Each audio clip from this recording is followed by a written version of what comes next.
You probably searched something like this and you've seen all of these videos talking about Linux versus Windows and whether you should use it and all the pros and cons and all this nonsense. Learn all this before you should use it. And listen, all these videos are complicated as shit. You'll hear so many differing opinions about, well, you should use Windows, or no, you should use Linux, or, well, this is bad, but hey, you can do this instead. Come on, you're probably an average user. You just want to open your computer, it works, you do the thing you want to do, and then you get off, okay? And that's why in this video, I'm going to try to give you as objective and plain and simple of an answer as possible, and I'm going to give real-world actual scenarios that normies would go through. And I want to give a heads up to all of my more tech-savvy viewers out there. Please don't go in the comments going, well, actually, you could open command prompt and run this script and download this tool and run this debloater and do all this, or you could, oh, just download this distro and run all these commands and stuff. Come on. Listen, fucking normies are going to use default settings on everything, okay? Or almost every default setting. And they're probably going to use whatever browser is just built in, and they're probably just going to want to open up the browser, do the thing, log off, play a couple games, okay? That's the kind of audience that I'm targeting with this video. I just want to make that clear. If you want to go in the comments and try to give some helpful advice to normies, that would be appreciated. But if you're just going to go sit in my comments and talk about, this video is so awful because you could just learn how to install Arch and do all, like, come on. Plain and simple, to my gamers out there, stick with Windows. Linux is not there yet. Linux is making great waves as far as, you know, progress with being able to game on Linux with Steam. If you buy all your games through Steam, then your chances of being able to play a lot of the games you want to play on Linux is greater. But let's say you like playing a lot of those multiplayer games, shooter games, you like to play a lot of the newer games, the low ones like Call of Duty, whatnot. It has DRM in it, certain software in it that prevents you from running it on Linux because it'll think you're hacking or cheating or whatnot.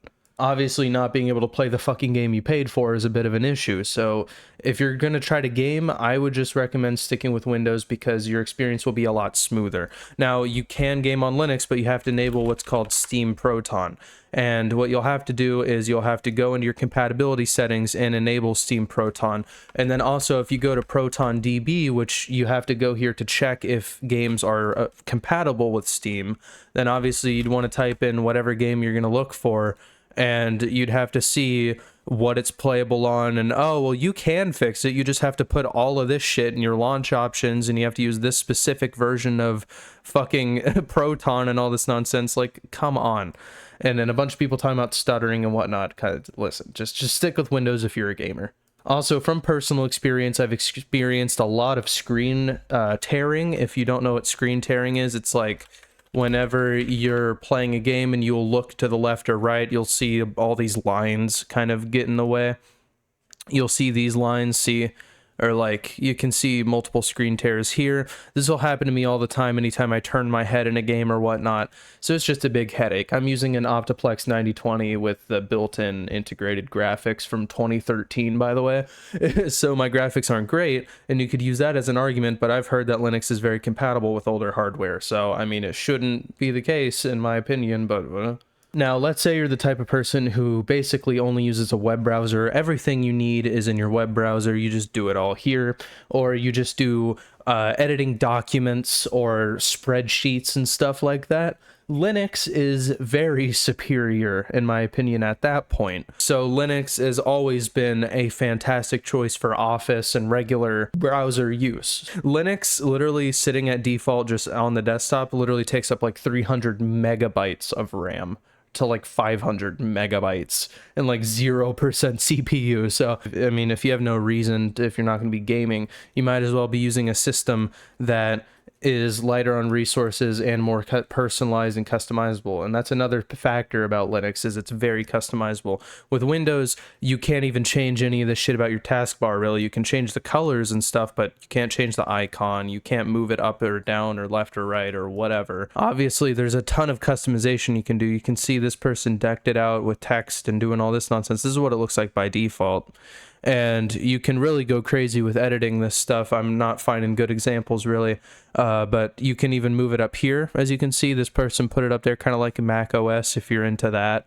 This person put it up there too. And obviously it has a start menu. Linux Ment's very built like Windows. It's designed to be kind of like Windows as far as the UI goes, so you're going to have a pretty easy time adapting. Linux also has another feature, which is the software manager. It's kind of like an app store that's built in your computer. It's kind of like an app store with a phone, right?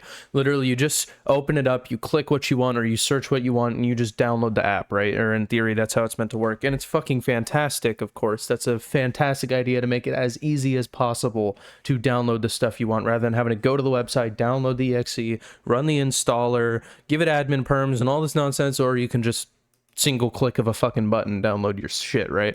Obviously much smarter of an idea to do it this way, and it'll update with your system updater, which is very nice. Rather than having to go through updates with the software, you know, all the time, it'll just update along with your system. And updating on Linux is even better for productivity. You know, I was talking about, you know, obviously if you're just gonna be using your browser documents and stuff, because with Windows you have to actually restart your computer and sit on that blue screen of death as it loads infinitely and fucking, you know, has the spinner and it's, we're making changes for you and we're, you know, installing, and you're not able to use your computer while it's updating.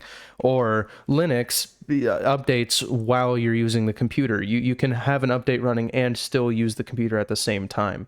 And occasionally it'll need a reboot, but it'll just reboot whenever you feel like you need to reboot. So it's really great for productivity. But there's problems with the software manager that I haven't seen many YouTubers actually talk about yet. And it's that there's Flatpak and system packages. So you don't need to know what Flatpak means necessarily, but there's regular old system packages, which is like what you probably should be using. And most people will be very fucking confused because whenever you search for shit, there's going to be like 3 of the exact same software and all of the same icon and shit, same description, except one's a Flatpak, one's not. And any average user who doesn't even know what the fuck that a Flatpak is going to be sitting there like, huh? like let me give you an example. This one right here. Off of this website, Press Reader. It's a very blurry screenshot, but look, someone searched up Spotify. You have Spotify, Spotube, NC, Spot, and Spot. So you see, listen to music on Spotify streaming music client. Like, you see all of these, and you're like, which fucking one do I pick? Look, these two look the exact fucking same, except one has a square icon and one has a circle one, and you're just like, huh? Like, you don't know which one to fucking pick. You might pick this one because it looks more like the original icon, but then it's a Flatpak, and then you're like, well, this one has more ratings, and it's confusing.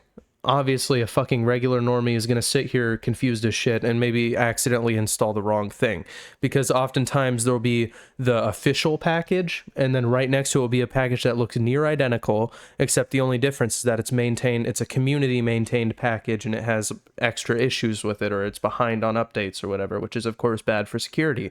So listen, there's obviously issues here. Obviously, that's really fucking annoying for people who are trying to just download what software they want. In theory, the software manager is perfect, you know, for easily doing this stuff. But then whenever you have issues like this, it's kind of, what the hell? They need to do a better job at fucking maintaining the software manager and making it simpler. Windows is a glorified gaming OS nowadays, though. You can barely call it a product. You can't even fucking call it a productivity OS anymore, because all of their apps, like literally they got rid of fucking WordPad, I'm pretty sure, didn't they? They fucking retired WordPad. The most you got is fucking Notepad. But if you want to do any rich text editing, now you have to go buy their subscription for Office 365 or whatever. And listen, and most of the shit you can do on a website in a browser with like Google Docs. And so at that point you might as well just use Google shit because it's free. And at that point you might as well be using Linux because you're just using a fucking browser. So if you're going to be using gaming, obviously go with Windows, but if you're going to be doing productivity stuff, I'd say go all Linux.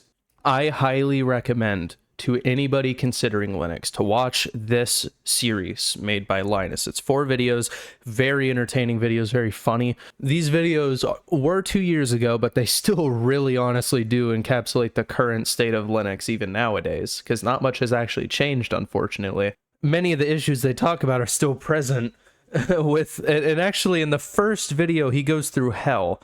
Because here let me actually demonstrate this. So he tries to install Pop OS, he tries to install a system called Pop OS, and then he tries to install Steam on Pop OS, and then he sees this issue, and then he runs a command to install it with sudo apt install, and he runs it, and then his fucking computer will just end up going black. Watch this.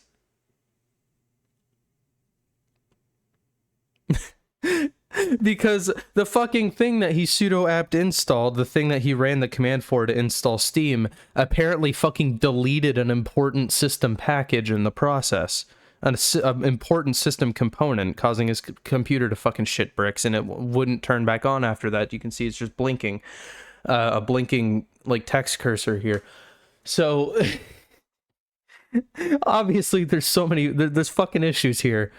It's not as, super easy, you know, as a lot of people say it is, but, you know, listen, just go watch this and make sure you really listen to what they say, because they really do a wonderful job at explaining the current state of Linux versus Windows through demonstrating it this way. It's a wonderful like, this is like a fucking case study for anyone who wants to see like what they may go through when they're trying to use Linux. So just keep that in mind. Listen, YouTubers are fucking idiots, me included. We're all retards. Don't take one person's word for it, not even mine. You should never be trusting a single source. Always fact check information. Always make sure that you're listening to multiple opinions. So make sure you go watch other Linux videos, like even these ones, and go watch other people's opinions on Linux versus Windows and whatnot. Hear what they have to say and make an educated decision for yourself.